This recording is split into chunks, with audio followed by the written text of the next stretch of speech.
working in the spirit of the Golden Empire. This is 17 News at Sunrise. Good morning. Opening statements begin in the trial of a former high school principal accused of shooting and killing her husband.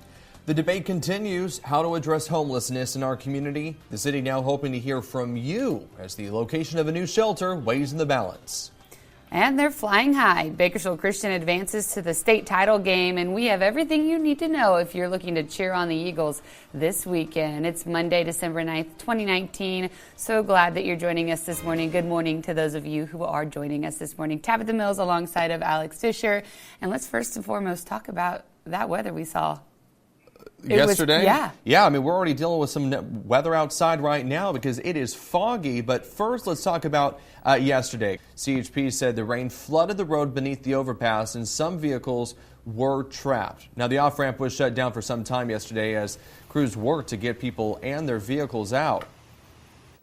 But flooding wasn't the only thing people across the city had to look out for. Some people saw hail yesterday. And a double rainbow stole the show yesterday afternoon, adding a little color to a pretty gray day in the city. Viewers from all corners of Bakersfield sent in amazing pictures and video, and we have much more shared on our Facebook page, so make sure to go and check that out. And anytime you want to send us your pictures or videos, you can email us at kget.com or message us on any of our social media pages. And for weather alerts, you can sign up for our mobile app, and we can send you traffic and weather alerts that can be sent directly to your phone. All right, let's take a look at your forecast now because we had some wild weather yesterday that kind of popped up, and right now we're seeing some fog. Yeah, we're going to talk about yesterday first because that storm did roll on through. You can see on our radar from yesterday how that line of thunderstorms came out of the north and then swept through the Bakersfield area and made its way to the east. It was in and out fairly quick, and then we started to see even some clearing behind it. Take a look at the rain amounts, and you can see we picked up quite a bit all around the area in southwest Bakersfield, about a half an inch, 3/10 out at Meadows Field, and then into the mountains. We saw a pretty good amount. Wofford Heights just under half an inch. Lake Isabella about a quarter. Let's take a look at what the satellite and radar looks like right now, and you can see not a lot happening, a little bit of cloud cover, but the one thing now with that clearing is the fog. And you can see here on our regional map, we've got zero visibility to the north. Bakersfield now at 1 mile, actually dropping just now to zero visibility out at Meadows Field. We did see a little bit of fog in the Tehachapi and Fraser Park area. That has lifted, but again, from Bakersfield north, that's where we're seeing the fog right now. So if you are going to be heading out and about this morning, you are going to see the fog. Take it easy. This is the first major fog that we've seen all season long. And with that, we do have a dense fog advisory in place until 11 a.m. and hour by hour, starting out in the 40s with patchy dense fog around the area. Upper 50s this afternoon. And then for the mountains, we're going to start out in the 30s, mostly cloudy through noon and then partly sunny throughout the afternoon. I'll have much more weather coming up in just a few minutes.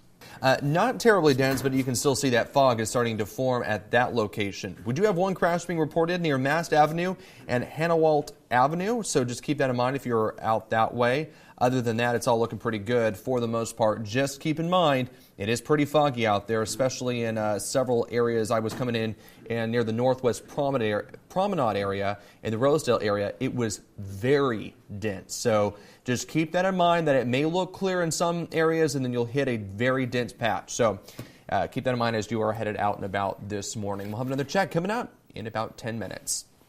It is 5:05 now, and two local teens are recovering this morning after being wounded in a drive-by shooting in Northeast Bakersfield.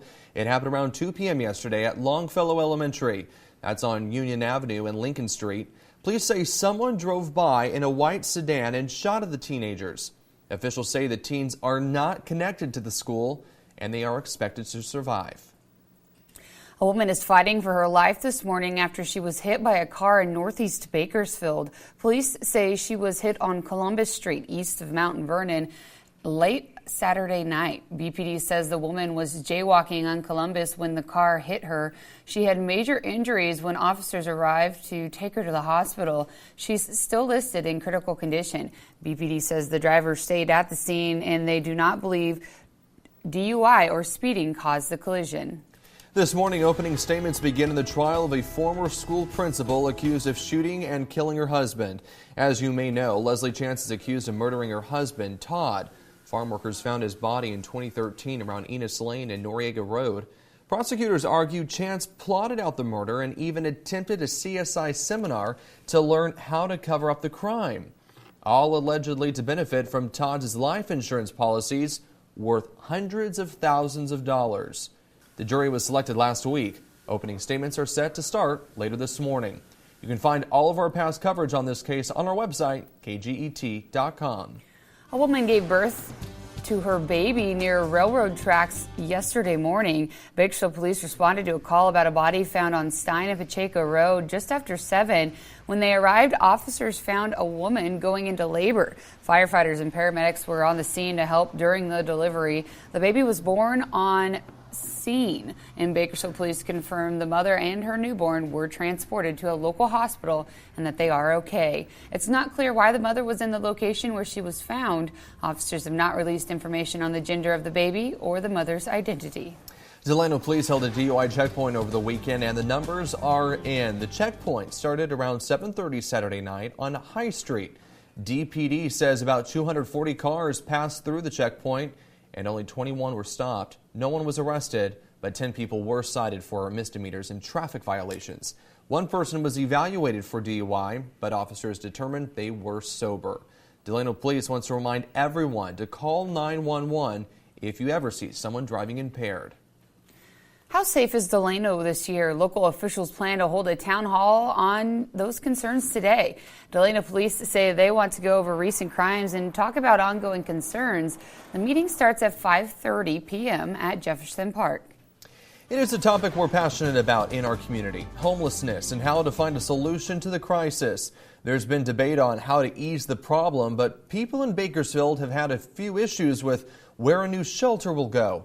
Now the city wants to hear from you. It will hold 2 community meetings to discuss plans for potential sites. One location is at 1600 East Brundage Lane, a spot we've reported on before. That's the Calcott site. And 601 Brown Street, which you can see here on your screen, that is an alternative site officials have identified for the new shelter. The first community meeting is set for tomorrow, December 10th, at the Jerusalem Mission Church on Cottonwood Road. The second meeting is December 16th at the MLK Community Center on South Owen Street. Both meetings start at 6 p.m., and of course everyone is encouraged to attend. Well, 5:08 now. Does Calm have one of the best light shows in the country? We'll find out how people voted this week. Calm's Holiday Lights Spectacular was entered in a USA Today poll for Best Zoo Light Shows. Holiday Lights is a massive display with millions of lights on display right now. The results of the poll will be revealed on Friday. You can see the display every night starting at 5:30. Gates close at 8:30, and it runs through January 4th. And in just a couple days, Sunrise will be live at Calm for our morning broadcast. It's happening Friday, December 13th, and so we're really excited for this show, and we hope you'll tune in. And I have to say, I was out there on Friday, and one thing I noticed, it is completely different. Oh. It is completely different. Once you walk through the front gates, you realize, okay, I've done this before. I need to try this out again, because they have changed all the lands. So, for example, the area where all those dinosaurs used to be, they're not there anymore. They've changed it up a little bit. So it was kind of neat because you felt like you were going through a totally different experience from in years past. And we have to say, this is neat. This is their 17th year at Calm. And they're going to be on 17 News. That's exactly right. So it's a really exciting year, of course, and hope you'll tune in starting Friday morning at 5 a.m. And the Eagles soared to state championships. Yeah, we'll tell you everything you need to know if you want to cheer them on this weekend. We're back after this. Working in the spirit of the Golden Empire, this is 17 News with Maddie Jansen, Alex Fisher, and Kevin Charette with your Pinpoint Doppler forecast. This is 17 News at Sunrise.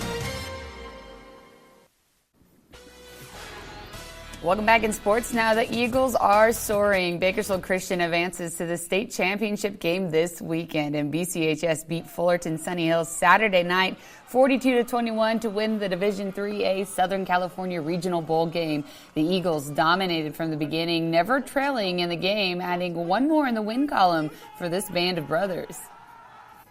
We know coming into this for our 17 seniors, it's our last game on this field no matter what. So I just wanted to go out, we all want to go out and just leave it on the field no matter what. This season has been a long season, which I love, and this off season we all trained really hard, so now we all know it's paying off and know hard work pays off. At practice, we never come off the field. We got to learn to, if we tired, we got to keep going because coach not playing with that. Amazing. I mean, worst game especially. I have no clue right now. I'll get back at you when we win. From day one, when some of the guys transferred here, day one, all of us was brothers. And that's what makes the team that way. It makes championships.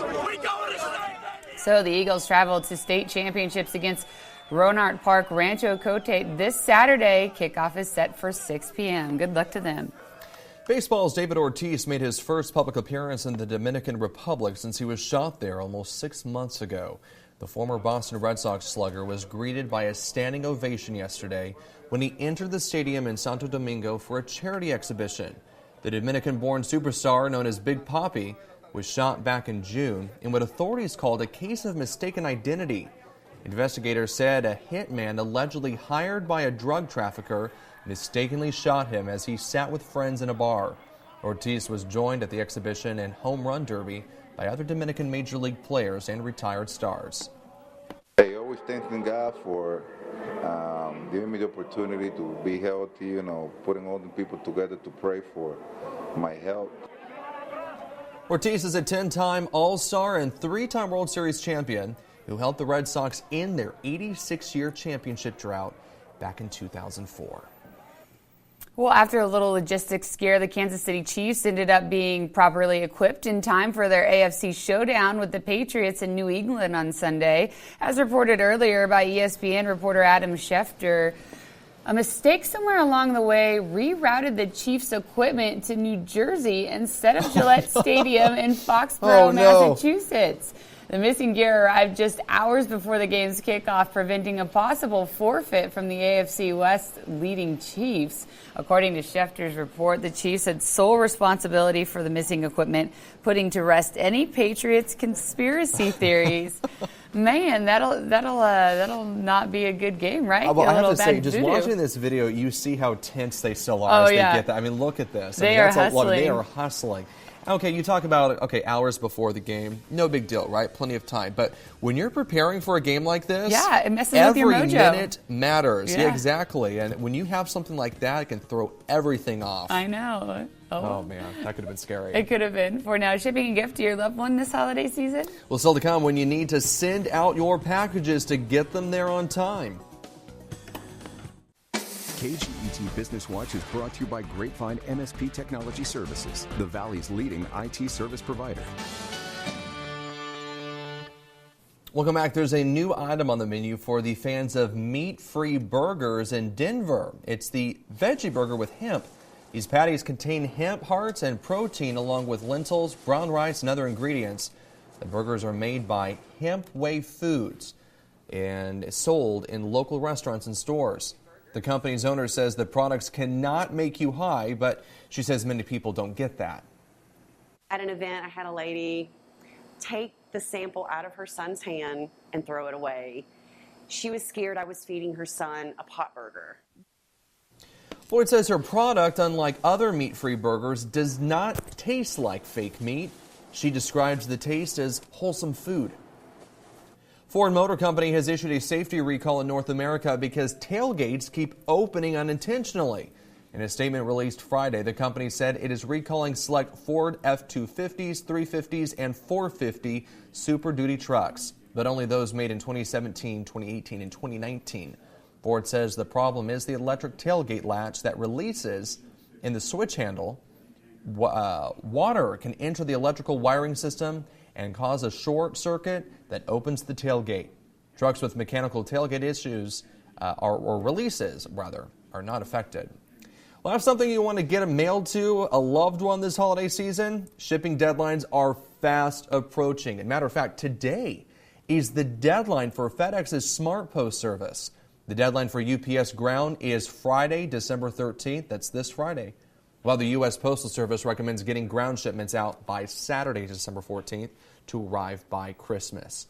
And if you're struggling to find a gift to ship, gift cards remain the most popular item on the wish list. That's according to the National Retail Federation. You could also buy a music or video subscription for a year, or an experience like a restaurant or hotel stay. Well, coming up in the next half hour of Sunrise, the Judiciary Committee is hearing from the Intelligence Committee today. Yeah, coming up, Tracy Potts will have more when we come back.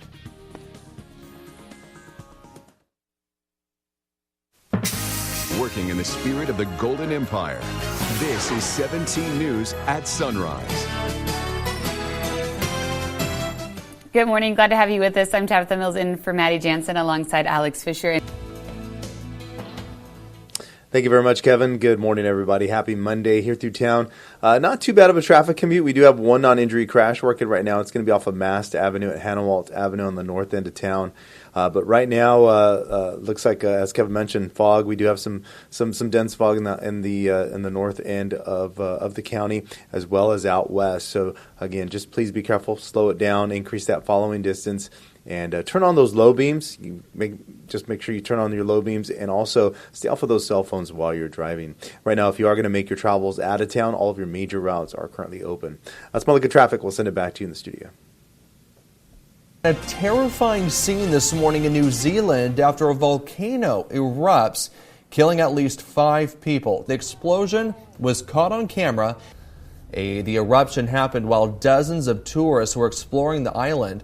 At least 5 people are dead and many more are missing. The site is still too dangerous for police and rescuers to search for the missing. Both New Zealand and overseas tourists were among the injured. Now, people are questioning why tourists were still able to visit the island after scientists recently noted an uptick in volcanic activity. 5:36 now, and final arguments on impeachment are happening this morning. And Tracy Potts has more from Capitol Hill with more on what to expect later this morning. This morning, lawmakers for and against impeachment will present their case to the Judiciary Committee. There is overwhelming evidence that the president sought to coerce Ukraine into interfering in our election. I think it was acting on concern about Ukraine being the third most corrupt country in the world. Members of the Intelligence Committee will break down their report, findings from the evidence, and more than a dozen witnesses. Then the Judiciary Committee will begin discussing what articles of impeachment to consider. The chair says those articles or charges may be ready this week. We have a very rock-solid case. I think the case we have, if presented to a jury, would be a guilty verdict in about 3 minutes flat. They're going to impeach, not because they have the evidence, but because they hate the president, want to do the election. President Trump hinting that his personal attorney, Rudy Giuliani, just back from Ukraine, may weigh in. He's going to make a report, I think, to the Attorney General and to Congress. He says he has a lot of good information. But the White House has opted not to participate in these final hearings. Tracy Potts, NBC News, Washington. PG&E has reached a settlement for the victims of recent California wildfires. It has agreed to pay $13.5 billion to those affected by the Camp, Tubbs, Butte, and Ghost Ship fire. The utility's transmission equipment has repeatedly been blamed for sparking those fires. The settlement is the result of 2 years of intense talks, and some families are not happy because half of the payout is set to be distributed in company stock. PG&E recently filed for Chapter 11 bankruptcy protection, but is attempting to stay financially viable. Tesla CEO Elon Musk has prevailed in a defamation lawsuit against him in Los Angeles. After deliberating for less than an hour, a jury concluded Friday Musk did not defame British cave explorer Vernon Unsworth. He claimed Musk labeled him a pedophile when the CEO called Unsworth, quote, pedo guy on Twitter. Musk sent the tweet in July 2018 when Unsworth was working on rescuing a group of boys stranded in a cave in Thailand. The tweet came after the explorer accused Musk of trying to pull off a PR stunt by offering to send a mini submarine to help in the rescue.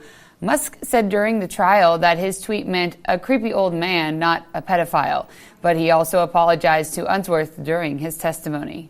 SpaceX's Dragon spacecraft successfully docked to the International Space Station on Sunday morning. The Dragon, a reusable cargo spacecraft, launched from Cape Canaveral on a Falcon 9 rocket on Thursday. It made its journey to the space station ahead of schedule. The Dragon delivered thousands of pounds of material and supplies to the crew. This is SpaceX's 19th resupply mission to the ISS. One of the victims of a mass shooting in Fresno was laid to rest yesterday. Family and friends gathered to remember 38-year-old Zhong Kaozong. This nearly 3 weeks after he was shot and killed while watching a football game. Zhong leaves behind a wife and 5-year-old daughter. He was one of 4 people killed when 2 gunmen opened fire in the backyard of a home. Keeping with Hmong tradition, funeral services for Zhong will last for several days.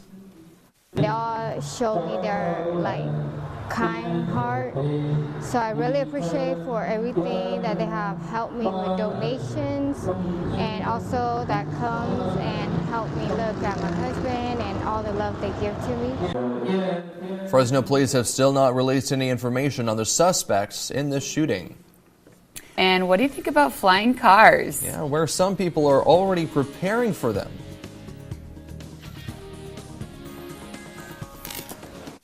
Working in the spirit of the Golden Empire, this is 17 News with Maddie Jansen, Alex Fisher, and Kevin Charette with your Pinpoint Doppler forecast.